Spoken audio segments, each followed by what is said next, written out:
संतप्त मानस शांत हों, जिनके गुणों के गान में विवर्धमान महान जिन विचरे हमारे ध्यान। भगवान महावीर के जीवन और उनके सिद्धांतों पर चर्चा चल रही है विगत 5-6 दिनों से, जिसमें अभी तक भगवान महावीर का वीतरागी व्यक्तित्व, उनकी वाणी का प्रतिपादन केंद्र बिंदु भगवान आत्मा, प्रतिपाद्य अनेकांत, प्रतिपादन शैली अनेकांत साधवाद और निश्चय व्यवहार की चर्चा अभी आज चल रही है। ये निश्चय व्यवहार अध्यात्म के नए हैं। नए कई प्रकार के होते हैं, सिद्धांत के, अध्यात्म के, अलग अलग। तो इनमें जो निश्चय व्यवहार हैं ये अध्यात्म के नए हैं। अध्यात्म के नए कौन होते हैं? कि जिनमें एक पार्टी आत्मा अवश्य हो। जब भी चर्चा चले दो चीज़ों की चर्चा होती है ना, तो उसमें एक पार्टी अपना आत्मा होना चाहिए, तो वह अध्यात्म का नय कहलाएगा। जिस नय में दोनों ही पार्टियां अपने से अलग हों, वे सिद्धांत के नय हैं। जैसे द्रव्यार्थिक पर्यायार्थिक, द्रव्य ही है प्रयोजन जिसका वो द्रव्यार्थिक, पर्याय ही है प्रयोजन जिसका वो पर्यायार्थिक। जो 6 ही द्रव्यों पे लगें, उनकी सब पर्यायों पे लगें, वे द्रव्यार्थिक पर्यायार्थिक नए हैं, वे सिद्धांत के नए हैं। और जो 2 पार्टियों में एक पार्टी आत्मा अवश्य हो, वे अध्यात्म के नए हैं। और ये क्या काम आते हैं? कल बताया था थोड़ा थोड़ा, ये दुनिया के व्यवहार चलाने में भी बहुत काम आते हैं। और ज्ञानी अज्ञानी सभी इनका 24 घंटे प्रयोग करते हैं। अब आत्मा पर कैसे लगते हैं और आत्मा पर लगाने की इसकी क्या उपयोगिता है, थोड़ा गंभीरता से अपने इस विषय पर विचार करें।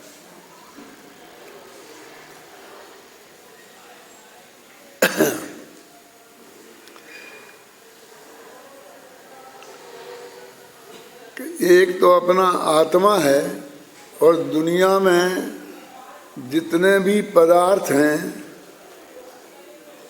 उन्हें फिर 2 भागों में बांटो।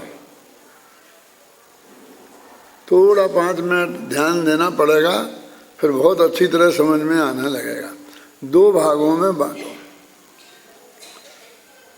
और 2 भाग में कैसे? एक का नाम रखो वर्णादि और दूसरे का नाम रखो राग आदि। छेड़ला में आता, छेड़ला पढ़ा रहा हूं। वर्णादि अनुरागादि ते निज भाव को न्यारा किया। तो वर्णादि और रागादि ये 2 हो गए, तो एक निज भाव, इसको न्यारा करना है।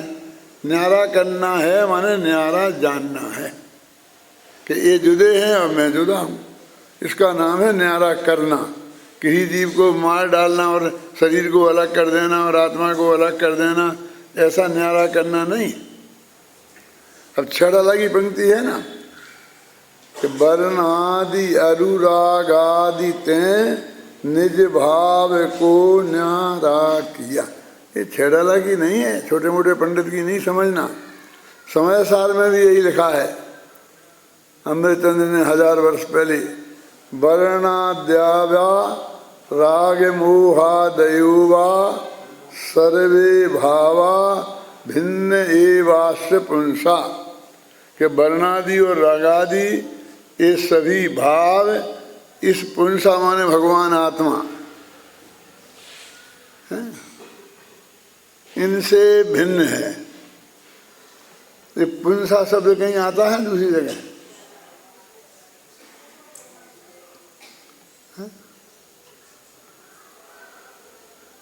तुम्हारी पूजन में आता है, पुंसत्व गमाया पर पुरवर उसके छल को ना पहचाना। आता है क्या नहीं आता?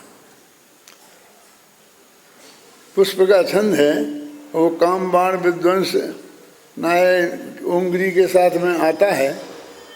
तो उसमें काम बाण जो काम से संपन्न होते हैं वे अपने को पुरुष समझते हैं, वे अपने को पुरुषार्थी समझते हैं, पौरुष से संपन्न समझते हैं। वे कहते हैं असली पुंसत्व तो अपने भगवान आत्मा को जानना पहचानना, उसमें जमना रमना है। तो मैंने पुंसत्व गमाया, मैंने अपने भगवान आत्मा के पहचान का जो पुरुषार्थ था वो गमा दिया, है ना, और काम के बस हो गया। ये सन 56 में लिखी थी मैंने पूजन, उसमें ये शब्द का प्रयोग किया था अनेकांत हैं। 56 में कितने वर्ष का होऊंगा है अंदाजा? 21 वर्ष का था, क्योंकि 35 का जन्म है, 21 ही हुआ। तब मैंने ये पूजन लिखी थी और उसमें इस शब्द का प्रयोग किया था, हैं, पुंसत्व गमाया ही प्रभुवर, उसके छल को ना पहचाना, है। और उसका प्रमाण है पुष्प बाण ला करके प्रभुवर भेंट किया। कई दफे बोला होगा ना, क्या है, क्या कह रहे हो? क्या मैंने पुरुषत्व को गमाया है, मैंने काम बाण को नष्ट किया है, कि मैंने कुछ किया है, ये बता रहे। तो हे प्रभुवर, उसका मैं आपकी अदालत में प्रमाण पेश कर रहा हूँ। देखा ना, उसका प्रमाण यह पुष्प बाण ला करके प्रभुवर भेंट किया। ये तो हिंदी का छंद है और तुम पंडित लोग हो, इसका अर्थ तो बिल्कुल जल्दी आना चाहिए ना। भाषा के भी विशेषज्ञ हो और दर्शन के भी विशेषज्ञ हो। आप जानते हैं काम नाम का जो देवता है, उसकी जो बाण है वो फूल को माना जाता है। पुष्प बाण ये फूल हैं, माने कामोत्पादक सबसे ज्यादा पुष्प होते हैं, उनकी गंध होती है।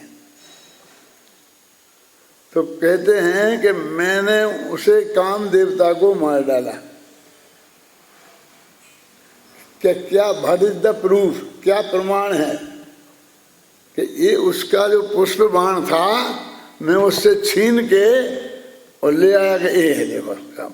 जब मैं उसके हथियार ही छीन लाया तो उसकी क्या दशा होगी, उसकी कल्पना आप कर सकते हो। ये कल्पना मैंने 21 वर्ष की उम्र में की थी।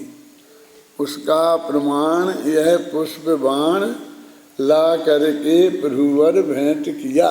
तुम्हारे सामने जो मैं फूल चढ़ा रहा हूँ ये क्या है, मुझे क्या जरूरत है फूलों की?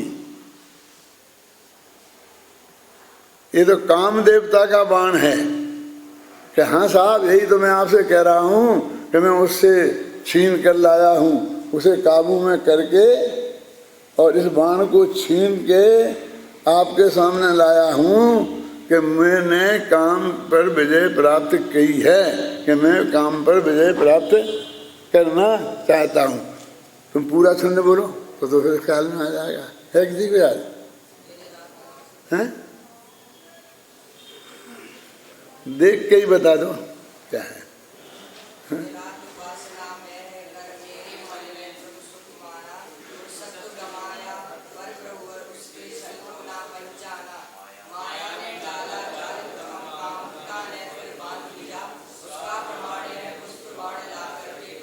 ये उसकी एक एक छंद को पढ़ोगे शुरू से, ध्यान दिया हो तुमने तो उसमें आता है क्रोधानल से जब जला हृदय।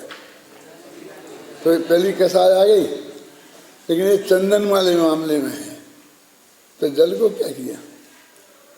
तो मिथ्यामल धोने आया हूँ। तो मिथ्यात्व नामक जो पाप परिग्रह है, पाप है, वो पहला जल से जल चढ़ाकर मैं मिथ्यात्व धोना चाहता हूँ। फिर चंदन चढ़ाकर अनंतानबंदी क्रोध को भगाना चाहता हूँ। फिर अभिमान किया अब तक जड़ पर, अपनी संपत्ति को नहीं पहचाना, तो फिर मैं ये अक्षत चढ़ाकर अब मान कसाय को खत्म करना चाहता हूँ। फिर मैं अक्षत के बाद में पुष्प आ गया ना, तो पुष्प को चढ़ाकर इस काम वासना को समाप्त करना चाहता हूँ। ख्याल में है ना? कहते हो काम नामक देवता ने मेरे को बाण मारा। क्या? काम नामक देवता ने मेरे को बाण मारा और मैंने वो बाण पकड़ लिया,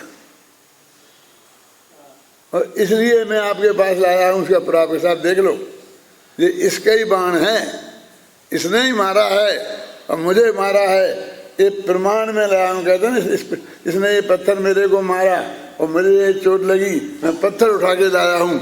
शिकायत करते हैं ना, तो भगवान से ये शिकायत कर रहे हैं, है ना? अर्थ समझ में आया? अब एक दफे कोई स्पीकर पे अच्छी तरह छंद पढ़ो और उसका एक एक शब्द समझो, बोलो मत, समझो, बोलो। हाँ हाँ। दिन रात वासना में रहकर मेरे मन ने प्रभु सुख माना, पुरुषत्व गवाया पर प्रभुवर उसके छल को ना पहचाना। माया ने डाला जाल प्रथम कामुकता ने फिर बांध लिया, उसका प्रमाण यह पुष्प बाण ला करके प्रभुवर भेंट किया। सोचा था कभी अभिनंदन जी कि इसका ये अर्थ होगा? देखो, क्रोध मान माया, वहाँ क्रोध से क्रम चल रहा था। सबसे पहले मिथ्यात्व, फिर क्रोध, फिर मान, फिर माया, है ना? तो अब माया के बाद लोभ आना चाहिए था, और वहाँ तो काम आ रहा है। तो माया ने डाला जाल प्रथम और कामुकता ने फिर बांध लिया। मेरी ये दुर्दशा की इन कसायों ने कि माया ने मुझे फंसाया और कामुकता ने फिर बांध लिया, और उसका प्रमाण यह है पुष्पबाण ला करके प्रभुवर भेंट किया। यानी उसमें आप एक क्रमिक विकास देखोगे तो भी मिलेगा वो। अभी उसे बहुत सोच समझकर पढ़ने की ज़रूरत है और उसका अर्थ समझने की ज़रूरत है। तो अभी आधी जिंदगी निकल गई और आधी और निकल जाएगी, तो भी अर्थ निकलता रहेगा। है? सभी में ऐसा अर्थ भरा है, ख्याल में ना? अभी अपनी बात चल रही थी कि अध्यात्म में एक तरफ होना चाहिए आत्मा और दूसरी तरफ होना चाहिए कोई दूसरी पार्टी। तो वो दूसरी पार्टी कौन है? कि वो बहुत हैं, 29 हैं। अब घबराया, 29 29 का नाम बताओगे और फिर याद कराओगे? अपना आत्मा एक तरफ और दूसरी तरफ कौन? 29 पार्टियां हैं, 29 तो नहीं होंगी यहाँ, तो कोई चिंता की बात नहीं है। 29 को 2 में बांट देते हैं। लोग तो ऐसा करते हैं कि 2 को 29 में बांटते हैं, अपन यहाँ उल्टा करते हैं। 29 को 2 में कैसे बांटेंगे? वर्णादि 20 और रागादि 9। राग, द्वेष, क्रोध, मान, माया, ये 9, और वर्णादि रूप, रस, गंध, स्पर्श, ये सब ये 8 मिला करके 20, 20 और 9 29। तो 29 प्रकार के पर पदार्थ हैं। मैं जानता हूँ, जो मैं समझाने की कोशिश कर रहा हूँ, आप घबरा रहे होंगे कि बहुत बड़ा जंजाल है। ये नहीं है, बहुत सरल है। सरल कर रहा हूँ मैं कि 29 प्रकार के पर पदार्थ हैं। इसमें जो स्त्री, पुत्र, मकान, जायदाद, रुपया, पैसा, नगर, देश, गांव, राग, देश, मोह, क्रोध, मान, माया, लोभ, ये सब आ जाते हैं। तो 2 कह लो पहले का नाम क्या? वर्णादि, और दूसरे का नाम क्या? रागादि। और 29 गिन लो। एक तरफ जे 29 माने 2, और एक तरफ अपना आत्मा।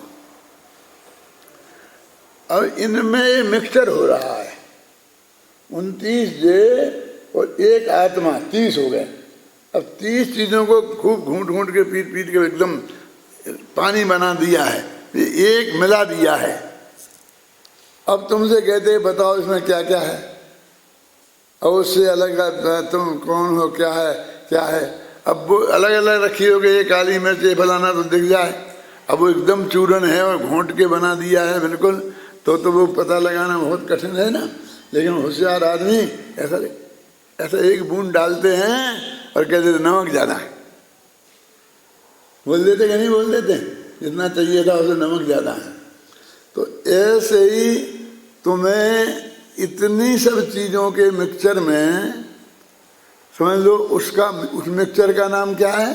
मनुष्य। उस मिक्सचर का नाम क्या है? पंडित हुकुमचंद। समझ गए? ये जो दिख रहा है पिंड वो मिक्सचर है, ये मैं नहीं हूँ। कौन है? वो 30 चीज़ों का मिक्सचर है। अब हमें वो 30 चीज़ें अलग अलग करना है, और 29 को एक तरफ रखना है, और एक अपने आत्मा को एक तरफ रखना है। ऐसे 2 हिस्से करने हैं। कहाँ करना है? सिर्फ ज्ञान में। अकेले अब तुम्हारे ज्ञान में करना है, दुनिया में कहीं कुछ नहीं करना है। भोजनालय में जाके कुछ मत करने लगना। क्या? यानी समझना है वे 29 चीजें अलग हैं, मैं नहीं हूँ। और वो 30वीं चीज है जो जानने देखने वाला तत्व है, वो मैं हूँ। तो उसको जानने के काम ये नए आते हैं। कौन समझिए ना? निश्चय व्यवहार। इसलिए ये अध्यात्म के नए कहलाते हैं। अब प्रयोजन जो जनवाणी में है, इतनी सरल भाषा में कहीं नहीं है, ना लिखा मिलेगा ना सुनने को भी मिलेगा। इसलिए मैं कह रहा हूँ बहुत सरल है। यानी सिर्फ हमारा इतना काम है इस मनुष्य भव में कि वो जो 30 चीज़ों का मिक्सचर है, उसमें मैं क्या हूँ ये छांटना है। बस ये छांटना है, और उस मैं में अपनापन करना है कि ये मैं हूँ। उसे निज रूप जानना है और उसका ध्यान करना है। इन ध्यान करने वालों से मैं पूछता हूँ, उसे जानते हैं? उसकी तो बात ही नहीं करते हैं। उसका नाम आत्मा है। तो अब वो कैसे जाने? इस मिक्सचर के बीच में अब अपन ने समझ लिया कि ये पंडित हुकुमचंद है, इसमें 30 चीजों का मिक्सचर है, तो इसमें असली मैं कौन हूं? है तो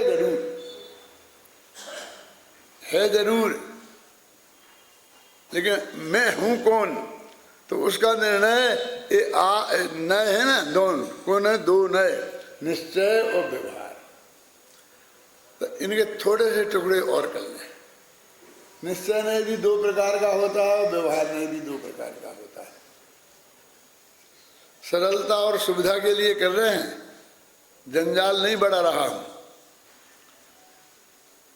एक निश्चय और एक व्यवहार। निश्चय असली जो आत्मा है उसको आत्मा कहता है, और व्यवहार ये 29 चीजों का मिला जुला जो आत्मा है उसे आत्मा कहता है। ये दोनों की कथन पद्धति बंटवारा है। अब कौन झूठा है कौन सच्चा है, अब तुम ही बता दो। कि 30 चीजों के मिक्सचर को आत्मा कहना वो सच्चा है कि अकेला उनमें आत्मा एक है और 29 चीजें पर हैं। उनको पहचानना और अलग मानना वो सच्चा है। इसलिए कहते हैं कि व्यवहार न असत्यार्थ है, झूठा है, ख्याल में है ना। ऐसा नहीं है कि वो वैसे ही कहता हो कि उसमें आत्मा हुए ही नहीं। आत्मा तो है, लेकिन वो सब जो दिखाई दे रहा है ये पूरा पंडित हुकुमचंद आत्मा नहीं है। इसमें कूड़ा करकट भी बहुत भरा पड़ा है ना। रूप रस गंध स्पर्श ये सब है कि नहीं है? खून मांस हड्डी, ये सब चीजें हैं नहीं, ये तो मैं आत्मा नहीं हूं। तो अब हम उसकी छटनी करें तो कैसे करें? क्या ना, तो निश्चय और व्यवहार। अब फिर व्यवहार भी दो तरह का होता है कि एक सद्भूत व्यवहार और एक असद्भूत व्यवहार। क्या कि एक सच्चा व्यवहार और एक झूठा व्यवहार। यही कोई बात है। सब व्यवहार झूठे झूठा होता ये बात भी नहीं है, और सब व्यवहार सच्चे ही सच्चा होता ये बात भी नहीं है। समझे? दो तरह के जो व्यवहार के कथन होते हैं उनमें झूठ और सच्चे कुछ मिला मिला होता है, और कितना और कौन कौन है उसको छांट के निकालना इन नयों का काम है। जब तक इन नयों को आप नहीं समझेंगे ये छटनी का काम नहीं कर सकते। देखो ये भगवान शांतिनाथ विराजमान है। कौन विराजमान है? आदिनाथ। अभी ये आदिनाथ है। इसमें दो कि एक तो इस मूर्ति को आदिनाथ कहना, और एक समोषण में सशरीर आदिनाथ भगवान विराजमान होते, ये दोनों को आदिनाथ कहना, दोनों ही सच्चे हैं। बोलो, दो आदिनाथ हैं। आदिनाथ तो एक ही है, तो या तो ये सच्चे होंगे या वो बेसच्चे होंगे। तो वे दो ही सच्चे हैं। एक व्यवहार नए से ये बेसच्चे हैं और एक व्यवहार नए से ये सच्चे हैं। क्या एक व्यवहार नए है? एक कहते हैं कि इसमें तो जीव नाम की चीजें ही नहीं है। तो 30 चीजों में जो मिक्सचर में एक जीव नाम की चीज थी ना पाटने जी, वो तो इन पत्थर की मूर्ति पीतल की जो भी हो उसमें तो बिल्कुल ही नहीं है। ये तो इतना व्यवहार है, इतना झूठ है नहीं कहना चाहता हूं मैं बार बार। समझ में आई ना? अब समझ में आई ना? ये तो जीव नाम की दूर हुई कोई चीज नहीं है, इनके आसपास भी नहीं है, और फिर भी हम उसे आदिनाथ कह रहे। और वो जो आदिनाथ समोषण में बैठे हैं उनका जो शरीर दिखता है उसमें उनका आत्मा है, लेकिन वो प्योर आत्मा नहीं है। उसमें भी बहुत पुद्गल का हिस्सा मिला हुआ है। उसमें भी कोई बहुत पुद्गल का हिस्सा मिला हुआ है। तो दो तरह का व्यवहार हो गया, यानी जिसमें कुछ थोड़ा बहुत तो मिला हो और उसे कहना, उसको नाम देना, तो वो होता है सद्भूत के है। तो और जो जिसमें बिल्कुल ही नहीं हो और वैसे ही काम चला है, पीतल को ही सोना कह देना, सोने की मूर्ति पर पीतल की मूर्ति पर सोने का पानी करके और उसे सोने की कहना, तो किसी अपेक्षा कह सकते हैं ना, तो उसको बोलते हैं सद्भूत व्यवहार। कि पूरा प्योर तो नहीं है लेकिन बिल्कुल भी नहीं है ये बात भी नहीं है। तो एक है सद्भूत और एक है असद्भूत।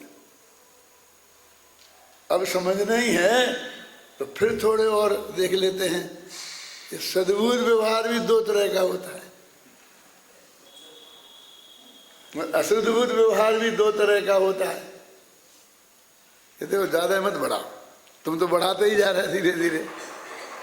देखिए घबराओ नहीं, अब खत्म। क्या? एक उपचरित सद्भूत और एक अनुपचरित सद्भूत, एक दूर का सद्भूत और एक पास का सद्भूत। जैसे अपन कहते हैं ना कि हमारे भाई हैं, ये तो सगे भाई हैं, फिर ये माँ मेरे भाई हैं, क्यों? तो ये दूर के हो गए। फिर कहते हैं कि ये भी भाई हैं, कि कैसे? तो एक कहते हैं जरा और दूर के हैं, मेरे मामा के मामा के मामा के लड़का के लड़का के लड़का है, तो बहुत दूर के हो गए ना थोड़े, तो उसे कहते हैं उपचरित। समझ में है ना? जो और दूर के, तो इस तरह से भेद करके वो 4 भेद हो गए। अब मैं 4 भेदों के नाम बताता हूं, तो आप ध्यान से सुनना। तो मेरी आगे की मेहनत जो भी 1-2 दिन में आपको पढ़ाऊंगा वो काम आएगी, नहीं तो नहीं आएगी काम। कैसे हो गए? उपचरित असद्भूत व्यवहार नय, अनुपचरित असद्भूत व्यवहार नय, उपचरित सद्भूत व्यवहार नय, अनुपचरित सद्भूत व्यवहार नय। 4 हो गए, 4 प्रकार के व्यवहार नए हो गए। और ये नाम इतने लंबे लंबे लंबे नाम नहीं हैं, बहुत छोटे हैं, घबराओ मत। एक एक जो शब्द है उसमें उसका एक एक अक्षर तो लो। जैसे अपन लिखते हैं ना, क्या, डॉक्टर हुकुमचंद बारेल जयपुर, तो इतना बड़ा नाम क्या, नहीं तो छोटा कर लो, बारेल जी कह दो, पंडित जी कह दो, हुकुमचंद कह दो, चलेगा, इतना नहीं चलेगा। लेकिन सही पूरा समझना है तो इतना लेना पड़ेगा, क्योंकि इसमें एक एक बात, पंडित तो ये मेरा जो मैं प्रवचन करता हूँ कि मैंने अध्ययन किया है उसको बताता है। हुकुमचंद मेरा नाम है। फिर डॉक्टर, मैंने यूनिवर्सिटी से PhD डीलिट किया है, ये मेरी उपाधि को बताता है। फिर कहा जयपुर, तो जयपुर में मैं रहता हूँ, इसको बताता है। यदि मेरा पूरा परिचय ढंग से चाहिए है तो एक एक शब्द एक एक बात का लेना पड़ेगा, और नहीं लोगे उतना ही परिचय अधूरा रह जाएगा। फिर तुम्हें पूछोगे, कहते हैं पंडित जी हैं कहाँ के, 1000 प्रश्न आएंगे। कोई कहेगा राजस्थान के, कोई कहेगा जयपुर के, कोई कहेगा बुंदेलखंड के। हाँ, पहले तो वहाँ रहते हैं, आजकल तो नहीं रहते। फिर लंबा चौड़ा काम फैल जाएगा। इसलिए तुम एक एक शब्द में एक एक चीज़ ले लो, और नहीं लो तो थोड़े से भी काम चलेगा।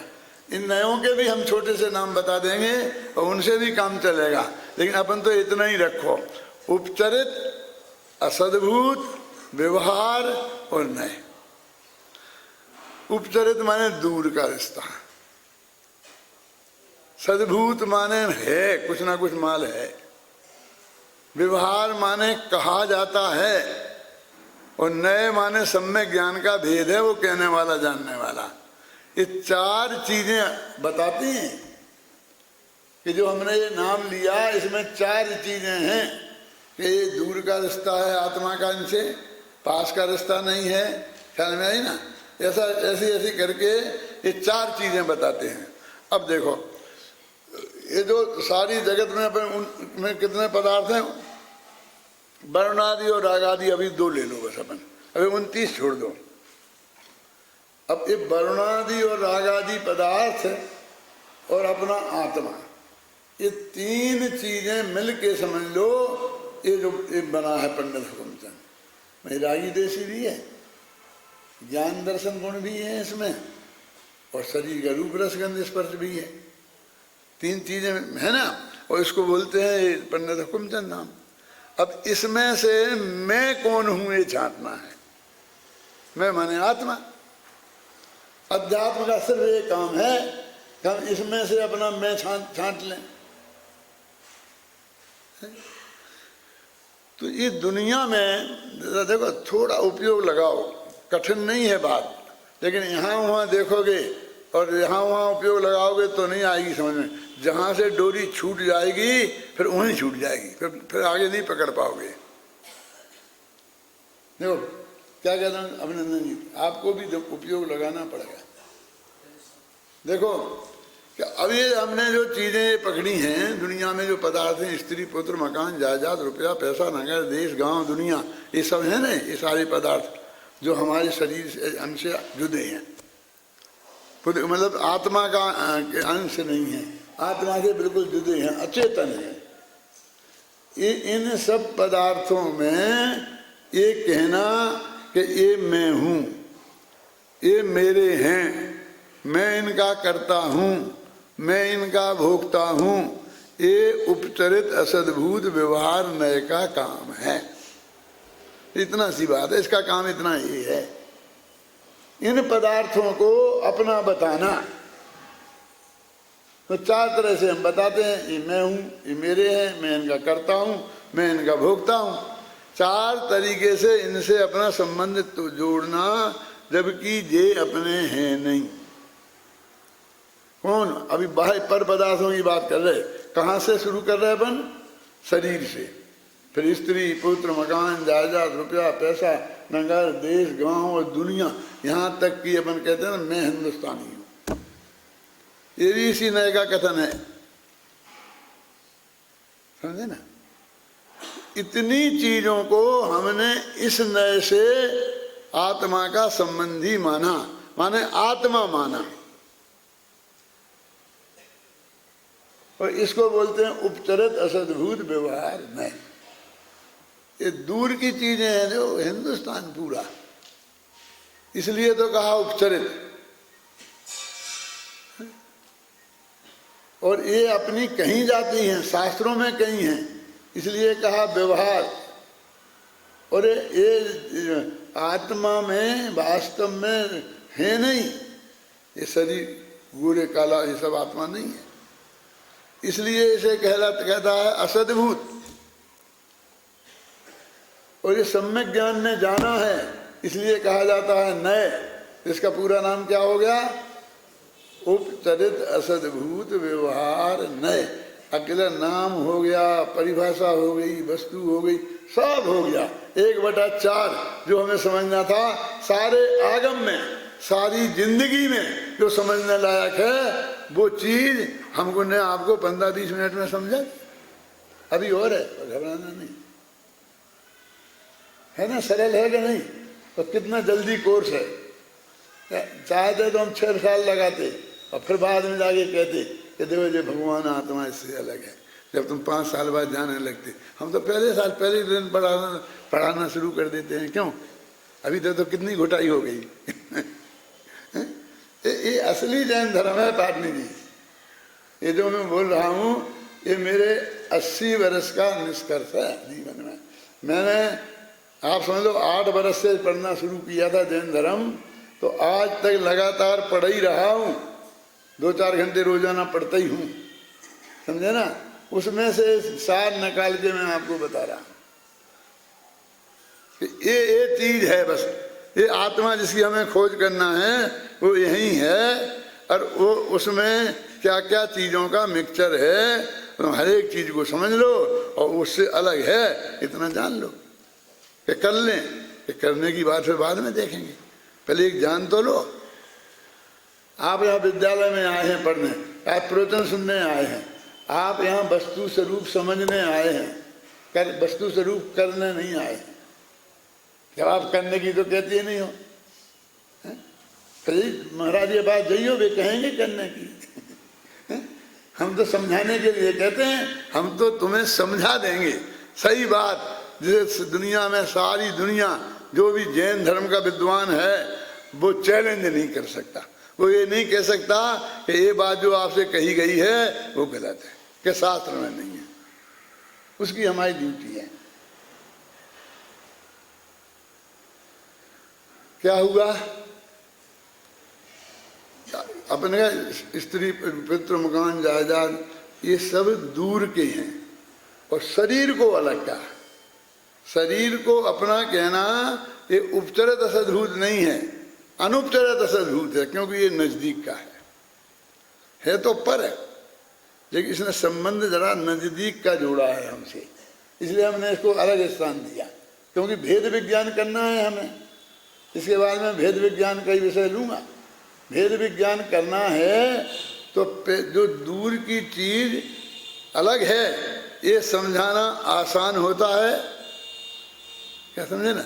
दूर की चीज अलग है और पास की चीज के साथ ये अलग है, ये समझाना कठिन होता है। देखो कैसे कि इसकी परिभाषा समझो कि जो हमारे जन्म से लेकर मरण तक साथ है,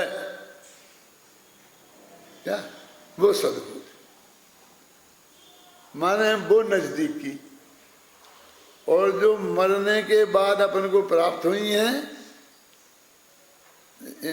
जन्म के बाद प्राप्त हुई हैं और मरने के पहले छूट जाएंगी, चाहे अपन चले जाएं चाहे दे चले जाएं, समझे ना।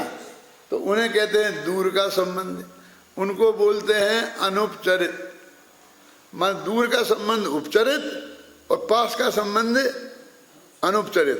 तो पास का संबंध माने अब शरीर है तो जन्म से साथ लगा है और मरने के पहले तक रहेगा, तो इसमें भेद विज्ञान कठिन है। शरीर अलग है और आत्मा अलग है, ये हम करके नहीं बता सकते बच्चों को। ऐसा हो सकता है कि अपने पिताजी बम्बई चले जाएं और हम यहीं रह जाएं जयपुर में। ऐसा हो सकता है हम बम्बई चले जाएं और पिताजी यहीं रह जाएं। पत्नी भी जा सकती है, हम चले जाएं पत्नी को ना ले जाएं, ऐसा भी हो सकता है। तो जो जो चीजें मरने के पहले छूट सकती हैं, जिनसे तलाक हो सकता है, उनको दूर का संबंध रखा शास्त्र में, समझे ना। और जिनकी संबंध छूट, तलाक हो ही नहीं सकता, इस शरीर से तो तलाक मेरा हो ही नहीं सकता, तलाक हो गया मैंने मरना, क्यों? तो इसको उनने लगा रखा है अनुपचरित असद्भूत व्यवहार न। अनुपचरित माने नजदीक का संबंध, सद्भूत माने, असद्भूत माने संबंध वास्तव में है नहीं, और व्यवहार न, व्यवहार से कहा जाता है और जिनवाणी में कहा है, नयों में कहा है, इसलिए ज्ञान का भेद है, ज्ञान में जाना है। तो अपन कहाँ से लिया? असद्भूत व्यवहार नय में शरीर से लेके सारी दुनिया, इसको हमने एक ग्रुप में रखा और उनसे 4 प्रकार के संबंध हमने जो जोड़ रखे थे वो तोड़े। तोड़ना है वो हमें, ये समझना है कैसे संबंध है। कभी तो कहते हम ही हैं ये, उस शरीर को ही हमने मैं हूं। कौन के? मैं पंडित हुकुमचंद। ये कौन दिख रहा है? जरा टोपी लगाए, ये नहीं कहते कि क्या आत्मा, आत्मा नहीं कहते, वो शरीर ही को बताते हैं ना।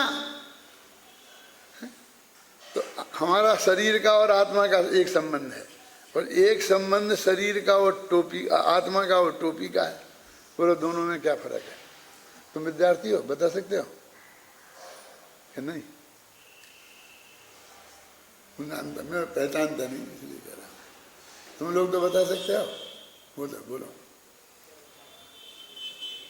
मुरैना विद्यालय फेल हो जाएगा।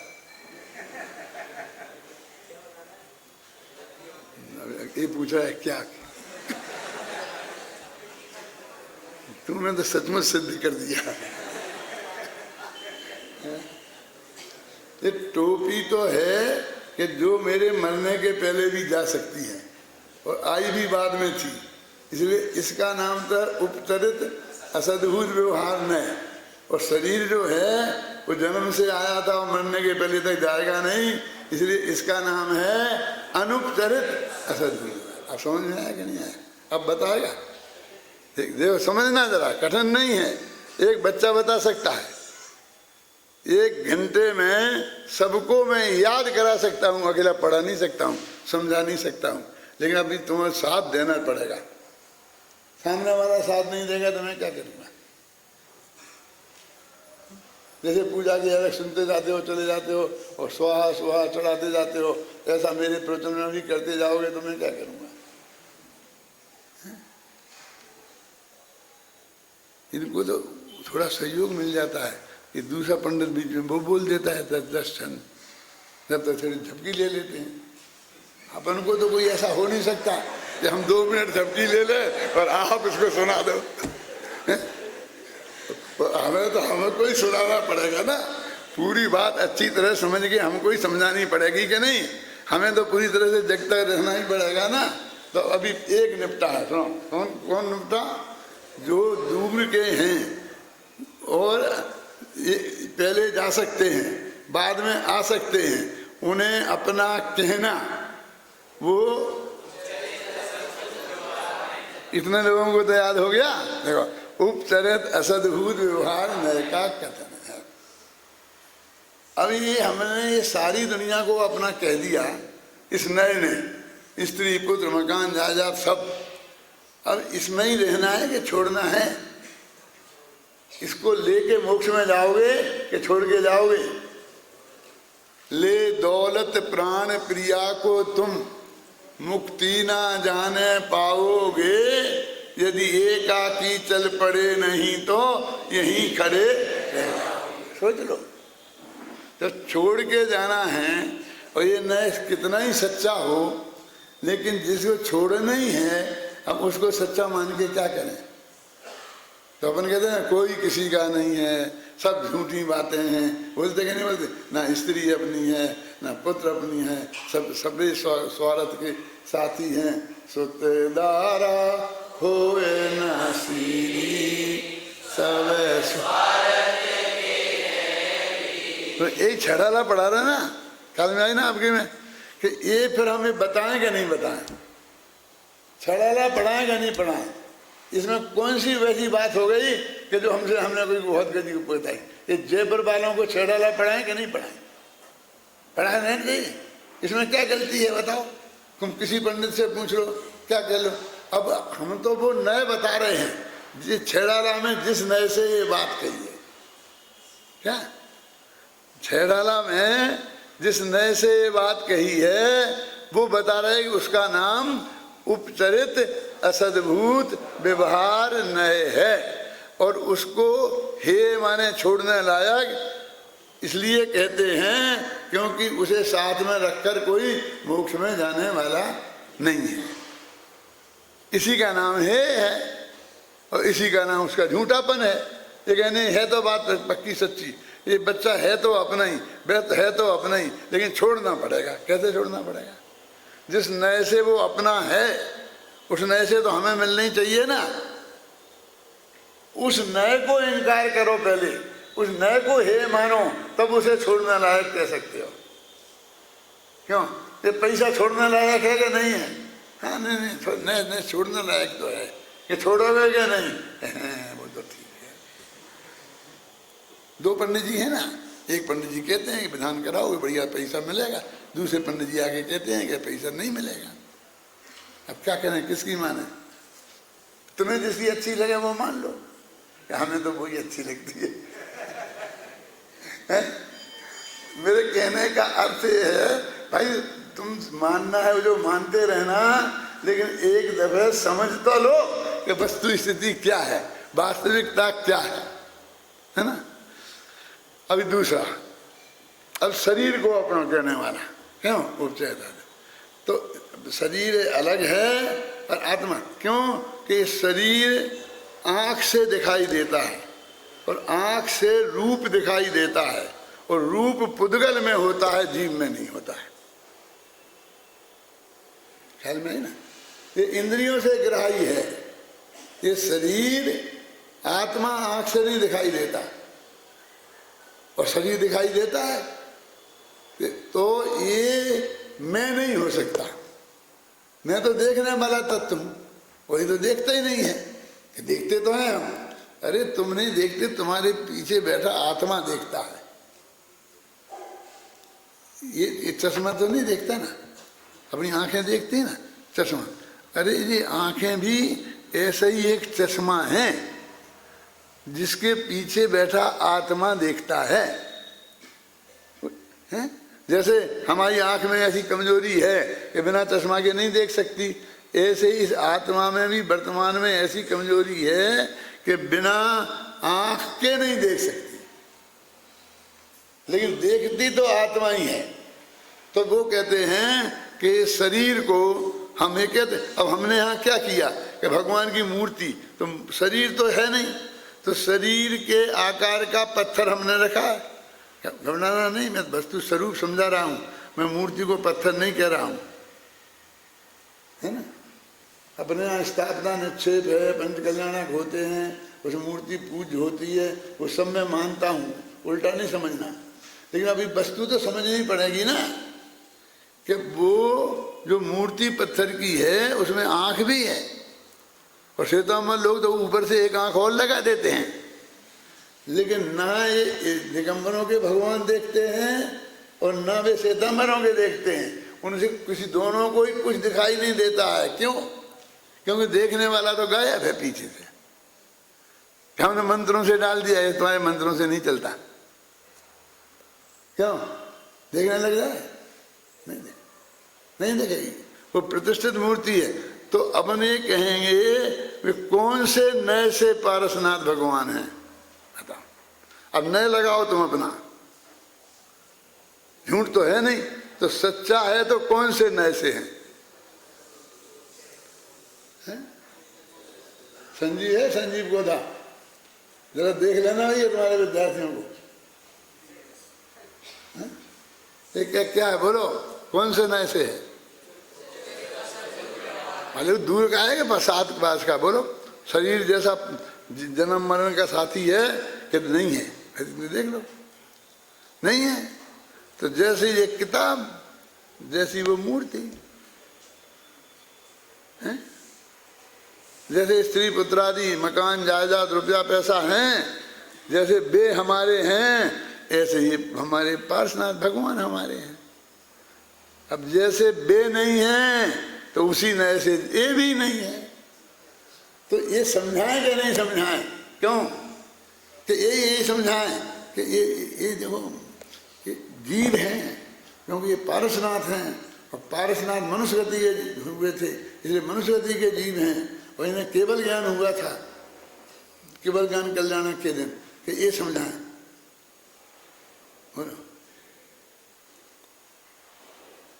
अभिनंदन जी, आपकी आज्ञा में है, हम क्या समझाएं? ये समझाएं कि ये पत्थर की मूर्ति है, संगमरमर की बनी है, हमने अपने सामने देखी है, हम वहाँ से लाए हैं और फिर हमने इसमें स्थापना नए से वो प्रतिष्ठित की है, इसलिए ये पारसनाथ बन गई और हमारे यहाँ पूज्य मानी गई है। आप समझ गए ना? ये पूरी बात समझाएं कि नहीं समझाएं? लेकिन नहीं समझा सकते। मैं तो सचमुच जब 6 वर्ष का था तो मैं मंदिर से लौट के घर आया तो एक घर में एक बुढ़ी अम्मा थी और मैं बच्चों से ही बात कर रहा था। तो मैं कह रहा था कि वो कहते भगवान भगवान। मैं कहाँ है भगवान? पत्थर की मूर्ति बैठी है। ये मैंने कहा वो 6 वर्ष की उम्र में, मुझे किसी ने सिखाया नहीं था, अब आए कैसे? तो वो बुढ़ी अम्मा सुन रही थी कि क्या कहा क्या कहा। तो ये कहा तो एकदम पकड़ के ले आए लड़का मेरे में कि ये ऐसा कहता है कि भगवान नहीं है। तो मैंने कहा इसमें क्या गलत कहता हूँ, ये मूर्ति है भगवान की। उस अम्मा ने इतना हल्ला किया कि मैं तो घबरा गया। सारी समाज इकट्ठी हो गई, क्या हो गया क्या होगा। अब मैंने कहा आज अपनी पिटाई हुई तो मैं तो जाके छिप गया जंगल में एक पुड़िया के नीचे और 4 से 8 घंटे छिपा रहा। लोग ढूंढते रहे लेकिन मिला नहीं। क्यों कि इतना वातावरण मेरे विरुद्ध बन गया था।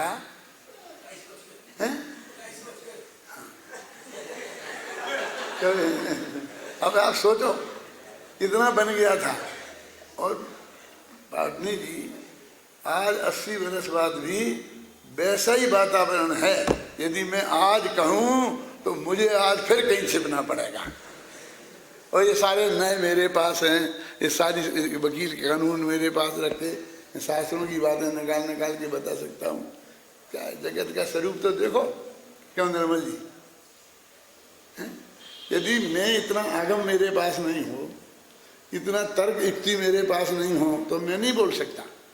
मैं इन बच्चों को समझाता हूँ कि बेटा तुम जाके मत बोलना किसी गांव में, जाके बोले और यदि पिट गए तो मैं जिम्मेवार नहीं हूँ। आप तो बोल दो, अरे भाई उसके पहले उतनी तैयारी चाहिए, ज्ञान की, अध्ययन की, पढ़े की, समझे ना, और तरह की थोड़ी सी, और थोड़ा पुण्य का उदय भी चाहिए, हैं? थोड़ा पुण्य का उदय भी चाहिए। उसके बिना भी काम नहीं होता है, हैं? समझ गए ना आप? जैसे नाचार्य ने लिखा है, जैसे नाचार्य ने मालूम क्या लिखा? ये समय सार में सोना बनाने की विधि लिखी है। ये जरा घबराना सर, लिखी है, अभी भी लिखी है और मैंने पढ़ी है और मैं तुम्हें भी बता सकता हूँ। अब ऐसा मत करना कि विधान छोड़ छाड़ के मेरे पीछे पड़ जाओ कि वो सोना बनाने की विधि बताओ।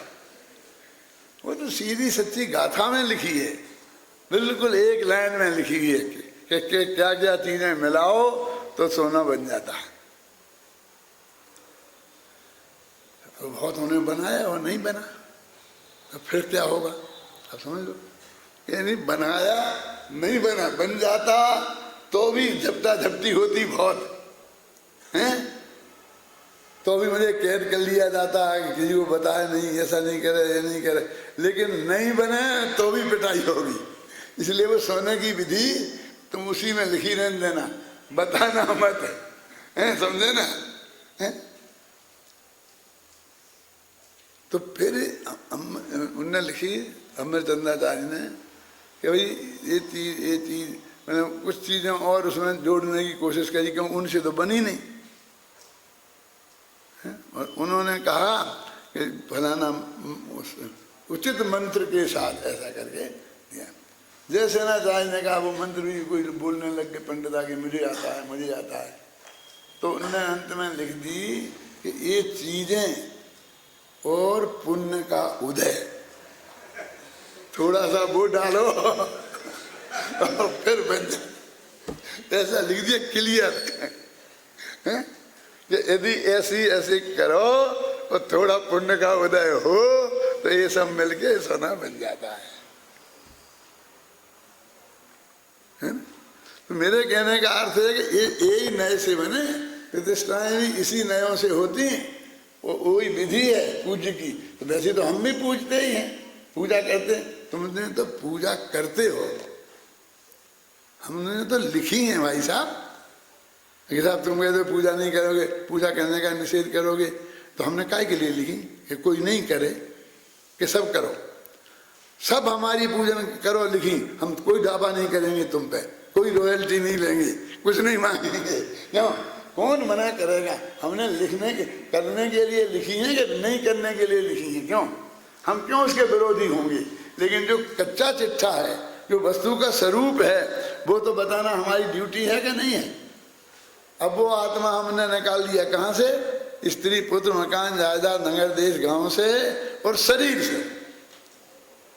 अब इससे भगवान आत्मा अलग है।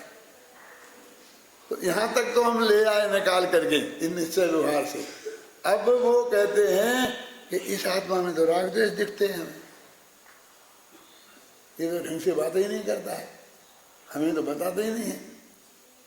तो आत्मा में राग द्वेष है कि नहीं है? ये बात कल